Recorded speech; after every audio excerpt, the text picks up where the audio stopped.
बिस्मिल्लाहिर्रहमानिर्रहीम। अस्सलाम वालेकुम। आपका दोस्त सलमान हैदर। दुआ उस परवरदिगार से कि उसने आपको और आपके अहले खाना को अपनी हिफ्ज़ व अमान में रखा हुआ हो।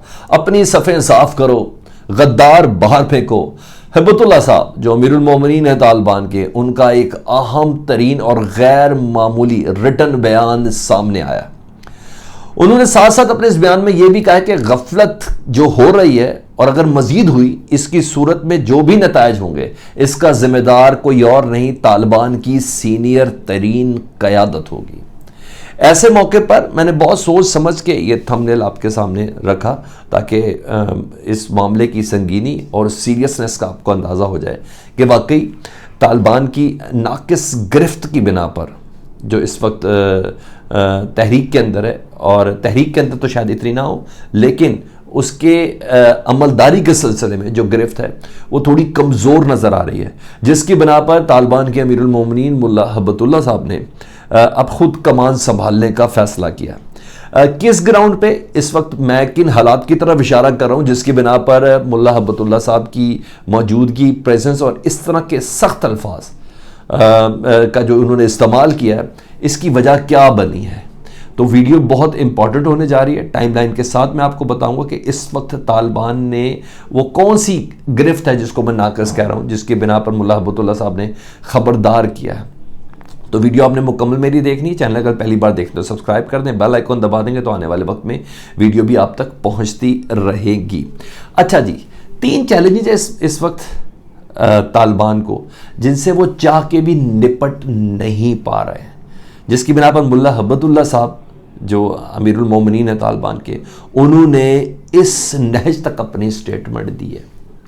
सबसे पहले, दुनिया तालिबान की कारकर्दगी से मुतमईन नज़र नहीं आ रही, और आपको बड़े अच्छे से पता है कि दुनिया की बड़ी बड़ी ताकतें तालिबान की हुकूमत को तस्लीम अभी करने पर आमादा नहीं है। चाहे इसके कि उसके इंतहाई क्लोज पाकिस्तान, सफारती ताल्लुकात मुकम्मल तौर पर बहाल हो गए हैं, नए सफ़ीर ने आके तालिबान के इधर चार्ज भी संभाल लिया है, तजारत का भी बाकायदा आगाज़ हो चुका है, सेंट्रल एशिया ममालिक से ये रूट भी इस्तेमाल हो चुका है। लेकिन ये एक बहुत बड़ा चैलेंज है। जब तक जेब में पॉकेट में पैसे नहीं होंगे ना, दुनिया कोई भी रियासत अपनी आवाम को खुशहाल नहीं कर सकती। हर वक्त खुश्क साली के साथ गुजारा नहीं हो सकता, और सर्दियों जैसे सख्त वक्त में तालिबान का एक बहुत बड़ा इम्तिहान है अफ़गानिस्तान की आवाम के लिए। एक ये वाला फैक्टर।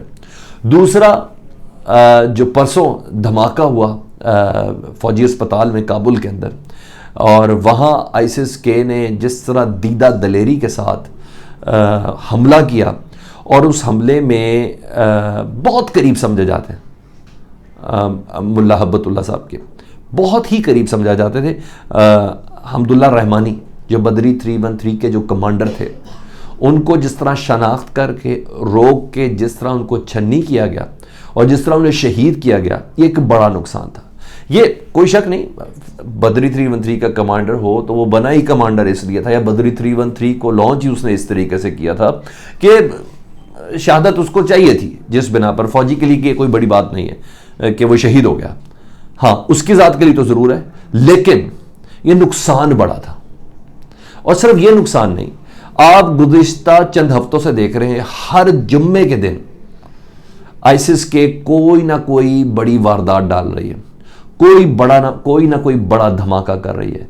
कभी कुंदूज की मस्जिद में, कभी कंधार की मस्जिद में, कभी तालिबान के कॉन्वाय को निशाना बनाते हुए, कभी तालिबान के किसी गवर्नर को निशाना बनाते हुए। ये मुसलसल हो रहा है। चाहे इसके के दूसरी तरफ तालिबान को भी कामयाबियां मिल रही हैं, तालिबान भी क्लीन एंड स्वीप ऑपरेशन कर रहा है। इस दौरान तालिबान की जाने से बहुत सी कामयाबियां भी मिली हैं। अमेरिका को भी जवाब वो टका के दे चुका है कि नहीं, हम आईसिस के को खुद ख़त्म करेंगे। जारी बात है, सबको मालूम है कि आईसिस के बेसिकली किन 2 ताकतों का शाखसाना। इस मौके पर यह दूसरा चैलेंज है, यानी आईसिस के पर भी तालिबान वो कंट्रोल नहीं रख पा रहे जिसका उनकी जानिब से दावा किया गया। इसके बहुत से महरक़ात हैं। मैंने बताया सबसे बड़ा दुनिया के तस्लीम ना करना ये है, उससे दूसरा बड़ा ये है कि अभी आपस के ही मामला जो है अवाम पे इमीडिएट कंट्रोल, अवाम के मामलात पे इमीडिएट किस तरह ग्रिप रखनी है, उस दौरान ये चीज़ पिक्चर ड्रा हुई हुई है। आईसिस के ने बहुत ज़्यादा प्रेशर डेवलप कर दिया। इस मौके पर मैंने मौलवी हमदुल्ला साहब का यह नुकसान, तालिबान के, अब पूरे कोट एंड कोट करूंगा, आपने मुल्ला हब्बतुल्लाह साहब की उस पैगाम के हवाले से और ख़तरात की संगीनी के हवाले से जो उन्होंने बोला है ना, वो बहुत ज़्यादा अहम है। ऐसे मौके पर मैं थोड़ी सी एक हल्की सी बैकग्राउंड आपके सामने शेयर कर देता हूँ। जिस ज़माने में 15 अगस्त को तालिबान जब दाखिल हुए काबुल के अंदर, तो कंधार से, नंगरहार से और काबुल से कुछ स्पेशल फ़्लाइट्स भी आई थी इंडिया की जानिब से, जिसमें हम कहते हैं कि वो अपने लोगों को लेके जा रहे हैं वापस, जो जितने भी सफारत खाने हैं या जितने भी कौंसल खाने हैं उनके नुमाइंदों को। लेकिन साथ साथ फुटेज भी अगर आपको याद हो मेरी वीडियोस में, तो मैंने शेयर की थी कि असले की नई खेप भी उन जहाज़ों के अंदर भर के वापस आई है। सिर्फ फैमिली C-130 के ज़रिए जा नहीं रही थी, बहुत सा सामान असले का ज़ख़ीरा आ भी रहा था। वो डेफिनेटली एक NDS का और रॉ का एक पूरा गठजोड़ पिछले 20 साल के अंदर डेवलप रहा, जिसकी अभी भी बहुत सी शाखें बाकी हैं, और आईसिस के उसी का एक चेहरा है जिसको इस्तेमाल किया जा रहा है। मुल्ला हब्बतुल्लाह के ये इशारे उन तमाम ताकतों के ख़िलाफ़ हैं जो जहाज़ भर भर के असले की खेप की शक्ल के अंदर वापस अफ़गानिस्तान के अंदर आते रहे हैं। उन्होंने क्या कहा अपने कमांडर से, पहले मैं आपको कोट एंड कोट कर देता हूँ। इन इट ही सेज, ये मैं फ्रांस 24 बोल रहा हूँ, all those elders of their groups must look inside their ranks. तमाम तालिबान के लीडर अपने ग्रुप्स के अंदर देखें, inside their ranks, and see there is any unknown entity working against.